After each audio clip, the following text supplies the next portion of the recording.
Tuan, apabila ada demosi dilakukan pelaku usaha tanpa surat atau dokumen tertulis dan hanya lisan serta tidak ada alasan yang jelas. Baik, seperti yang saya sampaikan di awal, demosi, promosi, mutasi, itu kan di dalam perundangan tidak ada ketentuan detailnya. Ya. Sehingga perusahaan apabila ingin menerapkan keadaan demosi, mutasi, promosi, maka diminta untuk buat aturan hukum dahulu. Ya, itu pertama. Aturan hukumnya harus ada, demosi. Nah, demosi tanpa surat atau dokumen tertulis, hanya lisan, nggak ada alasan yang jelas, sejatinya demi hukum tidak ada demosi. Ya kan? Nggak ada demosi. Kalau dia tiba-tiba merubah, yang dirubah apa ini? Kalau tiba-tiba upahnya berubah dari 6.500.000 karena didemosi jadi cuma 5 juta misalkan, maka yang harus dipertanyakan oleh karyawan adalah mengapa upah saya dipotong? Ya. Dasar hukumnya pemotongan upah apa? Oh, karena kamu didemosi. Mana buktinya demosi? Mana buktinya demosi? Demosinya, oh belum dibuat suratnya, ya, berarti belum ada demosi. Kalau ada suratnya ditanya lagi ketentuannya ada atau tidak? Ada nggak ketentuannya? Dibuat suratnya nih.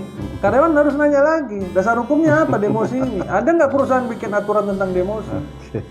Oh, ada di undang-undang. Yang mana Pak undang-undangnya? Nggak ada di undang-undang ketentuan tentang demosi. Nggak ada. Kalaupun mau diarahkan kepada undang-undang, maka demosi ini bisa dimasukkan ke dalam pasal 55 di Undang-Undang 13. Artinya perubahan perjanjian kerja. Nah, kalau perubahan perjanjian kerja tadi disampaikan, syarat utamanya adalah kesepakatan kedua pihak. Nah, si karyawan sepakat nggak upahnya dipotong dari 6,5 menjadi 5 juta? Setuju atau tidak? Kan itu ujungnya. Andai kan demosi itu ada misalkan aturannya, dia dilakukan demosi, maka nggak sembarangan juga bisa potong upah.